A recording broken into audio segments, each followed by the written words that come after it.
You're asleep, completely out, drooling on your pillow, probably snoring, zero awareness of the world around you. You are, by every biological definition, helpless. Now, imagine you're not in your bedroom.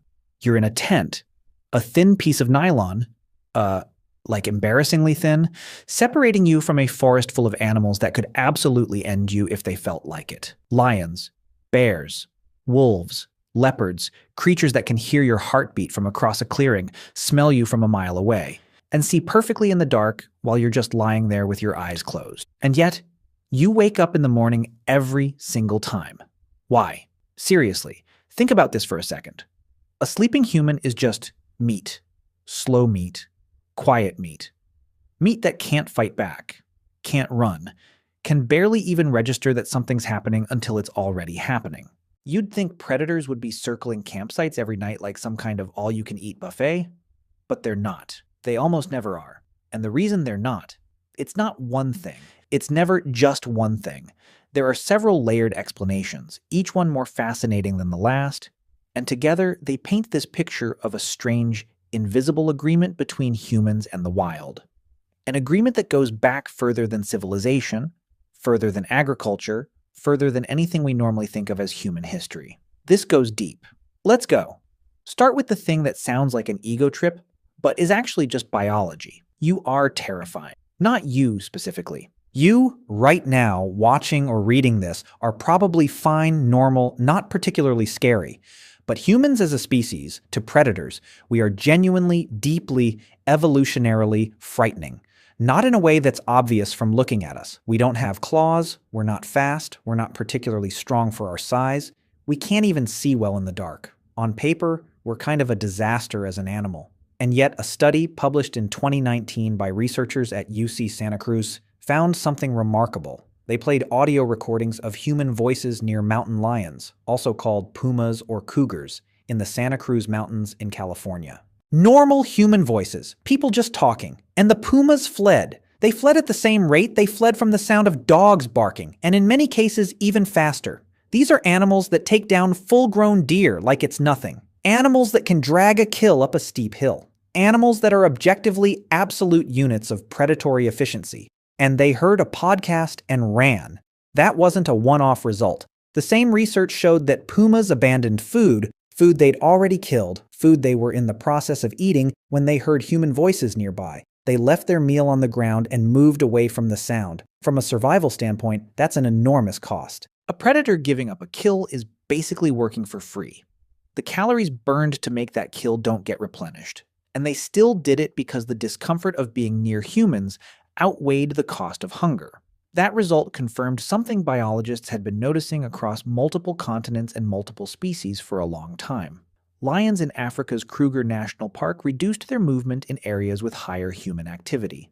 Tigers in India give wide berths to villages even when those villages sit in the middle of prime habitat. Jaguars in the Amazon have adjusted their movement patterns to avoid locations where humans are regularly present. These aren't animals that are physically incapable of attacking.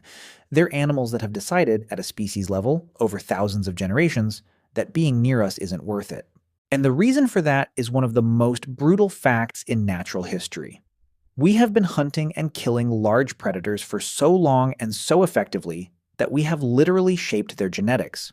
Think about the scope of that. Humans have been active predators for somewhere around 2 million years. We hunted mammoths out of existence. We wiped megafauna off entire continents.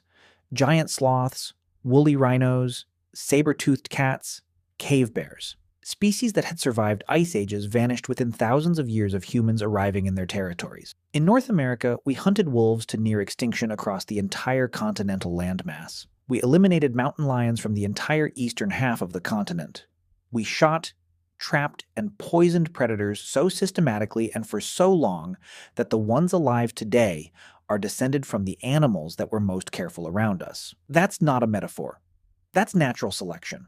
The lions that approached human camps too boldly got killed. The wolves that preyed on human settlements got hunted down. The predators that kept their distance, that treated humans as something to avoid rather than something to engage with, they survived. They reproduced. They passed that inherited caution to their offspring. Over thousands of years and thousands of generations, that caution became biological. It became instinct. It became the baseline behavior of every large predator that shares space with humans today. So, when a leopard picks up your scent in the night, somewhere deep in its nervous system, a very old alarm goes off. Not a thought, exactly. It's not sitting there consciously thinking about human history, but an ancient, wired-in, inherited signal that says, be careful around that thing, don't engage. Move on.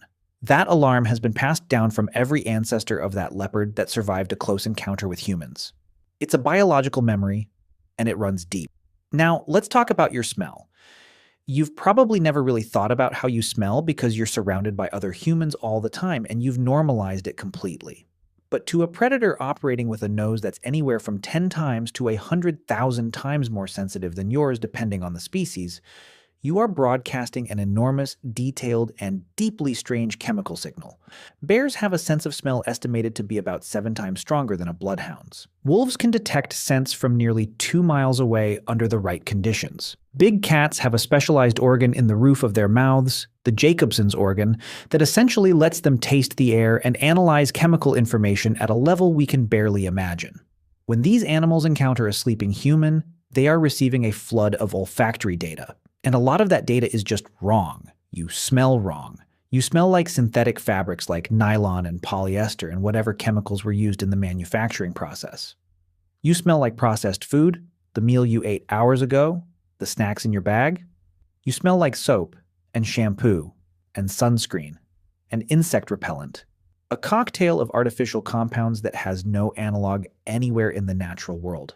Beneath all of that, underneath the layers of modern human life, you smell like a primate, which is something, but it's not the thing. Not the deer or the wildebeest or the rabbit that these predators have evolved over millions of years to recognize and hunt. A predator's hunting instinct is not generic. It's not a vague desire to kill things that moves. It's a finely tuned system calibrated to specific prey. A wolf's predatory response is triggered by the movement patterns of ungulates. A lion's strike mechanism is activated by the shape and speed and smell of animals it has hunted thousands of times. You don't fit the pattern. You're not in the system. You're an anomaly. Anomalies trigger caution rather than aggression in most predators. There's also the campfire effect, which is one of the most underrated things humans have ever figured out.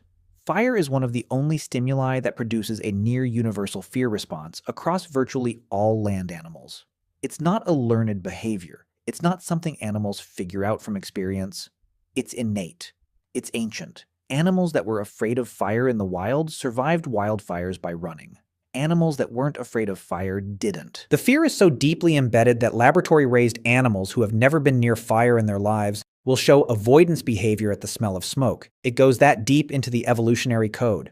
Humans discovered fire somewhere between 1 and 2 million years ago, and for most of that time, sleeping next to a fire has been standard operating procedure. We weren't doing it just for warmth or to cook. We were doing it maybe without knowing it consciously because it works as a repellent. A campfire doesn't just keep you warm. It broadcasts a signal into the surrounding dark that says something dangerous is here, something that controls fire, something that should be avoided. The predators got that message, and they've been getting it for so long that the message doesn't even need to be decoded anymore. It just triggers avoidance automatically. You figured that out before you figured out farming, before you figured out pottery or writing or architecture. Fire first. Smart move, honestly. Now, let's tackle the biggest myth about predators, because movies have spent decades getting this completely wrong. Predators are not reckless. This is so important. The image of the apex predator as this fearless, unstoppable killing machine that attacks anything within range is fiction. Pure fiction. In reality, large predators are extraordinarily careful about what they engage with because they have to be. A lion doesn't have health insurance. A wolf doesn't have sick days. One serious injury, a broken leg, a deep bite wound, a damaged eye can mean a slow death by starvation. In the wild, injuries don't heal at the vet. They either heal on their own while the animal somehow still has to eat and hunt, or they don't heal and the animal dies. This means every single decision a predator makes about whether to engage with something is a survival calculation. Is the caloric value of this target worth the risk of injury? Is this prey item familiar enough that I know how it will behave? Is the chance of a successful hunt high enough to justify the energy expenditure? A sleeping human fails this calculation in multiple ways. First, unfamiliarity. A predator is most confident attacking prey it knows. It's watched the prey animal hundreds of times. It knows how a zebra runs, where its blind spots are, how it kicks when it panics. It does not know how a human will respond. Humans are wildly unpredictable. We might wake up screaming. We might have tools nearby. We might have other humans nearby who will respond. We might thrash in completely unexpected ways. For a predator trying to minimize risk, that level of uncertainty is a massive red flag. Second, the size question. Humans, when they stand up, are actually pretty big. We're tall, upright, and our bipedal posture, standing on two legs, makes us appear larger and more imposing than most prey animals of equivalent weight. Researchers studying predator-prey dynamics have noted that bipedalism is itself a kind of threat display. Standing upright is what gorillas do when they want to intimidate. It's what bears do when they want to look threatening. A creature that walks around like that all the time as its default mode reads as inherently assertive to other animals. Even asleep, the silhouette of a human shape is unusual in a way that doesn't say easy meal. Third, and maybe most importantly, why bother? There are almost always easier options. A predator with a healthy territory and a functional ecosystem has access to prey it knows, prey it's comfortable hunting, prey that fits its biological template. Going after something strange, unknown, and potentially dangerous when there's a perfectly available impala or rabbit in the vicinity makes no sense from a survival standpoint. The risk-reward math just doesn't work out. Here's something else that almost never comes up in these conversations. Your sleep is not as deep as you think. This is actually one of the more astonishing things about human biology. We experience sleep in cycles. You go down into deep, slow-wave sleep. Then you come back up into lighter stages, including REM sleep, where your brain is actually quite active.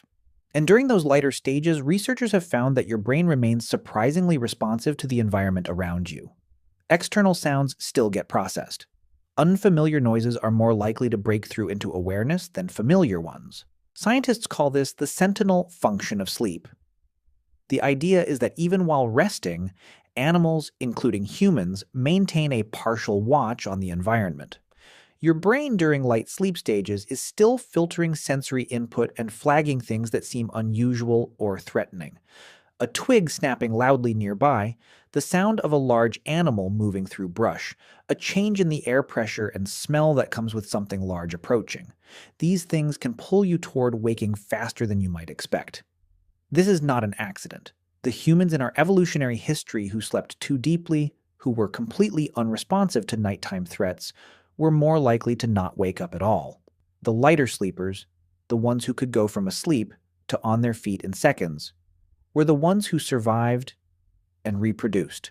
Over hundreds of thousands of years, human sleep got tuned to stay light enough to respond to threats. We sleep lighter and in shorter cycles than most large mammals, partly because our evolutionary legacy assumed there would always be things in the dark worth waking up for. So, while you feel completely helpless when you're unconscious, you're actually running a fairly sophisticated early warning system. Not perfect, not foolproof, but present. And then there's the group factor. Humans are almost never actually alone when they camp. We travel in groups, sleep in groups, and those groups respond collectively. Predators across the animal kingdom understand group dynamics at a deep level because their prey animals also form groups. A wildebeest in the middle of a herd is much safer than a wildebeest at the edge. A fish in the center of a school is much harder to target than one that's been separated. Predators don't just attack prey, they hunt for separation. They look for the isolated individual, the one that's fallen behind, the one that's been cut off from the group. A camp full of sleeping humans is a group. And not just any group, a group that when one member wakes up and makes noise, will likely wake up the others.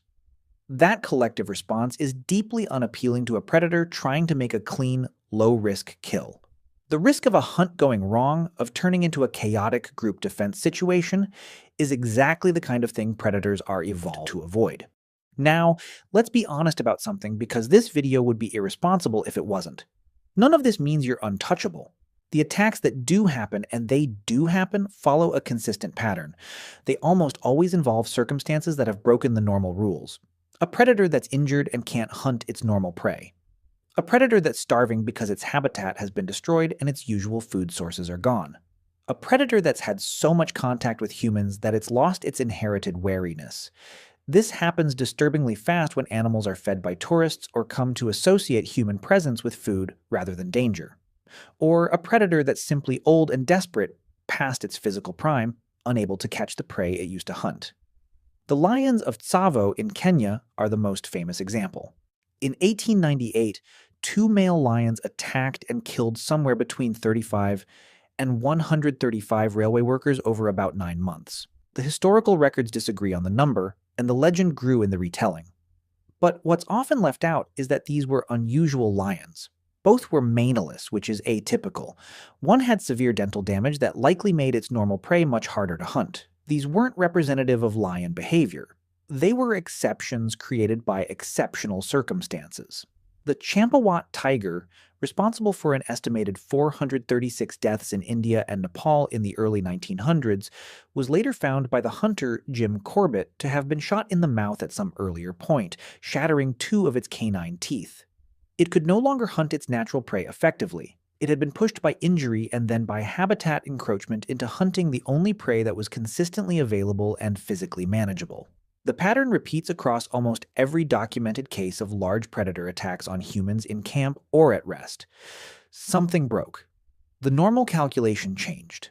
The inherited caution got overridden by desperation, which means the rule holds almost universally in conditions where the ecosystem is intact, the predator is healthy, and the humans haven't done something to scramble the normal signals like leaving food out, approaching wildlife, or eliminating the campfire because it seemed unnecessary. There's one last layer to this that I saved for the end, because it's genuinely the most mind-bending part of the whole thing. We have been so effective at making the natural world afraid of us that it's now causing problems we didn't anticipate. That same 2019 UC Santa Cruz study didn't just document that pumas are afraid of humans. It documented that this fear cascades through the entire food web in ways that are difficult to fully control. When pumas avoid areas where humans are active, the deer in those areas face reduced predation pressure. Deer populations in those zones increase. That increased deer population overgrazes vegetation. Meanwhile, medium-sized predators, coyotes, bobcats, foxes, also reduce their presence near humans, which means the rodent populations they normally control start expanding. Everything shifts, and it shifts because of us, because of our presence, because the fear we've generated over millennia radiates outward through the ecosystem like a signal. We change the behavior of every predator layer on the continent without ever directly interacting with most of those animals, just by being there, just by being the thing that evolution told them to be afraid of. One species, one inherited fear, ripples across the entire living world. The most dangerous animal on the planet is the one that figured out fire before it figured out everything else. The one that's been shaping ecosystems not just through what it eats, but through what it makes other things afraid to eat. The one that sleeps light, travels in groups, and carries 10,000 generations of successful survival in its DNA. That's you. That's what you are. So, yeah, next time you're lying in a tent in the middle of nowhere, listening to the sounds of the dark beyond the nylon wall, and you feel that little pulse of ancient anxiety, that's fine. That feeling kept your ancestors alive. But the thing outside the tent, it's not coming in. It knows better.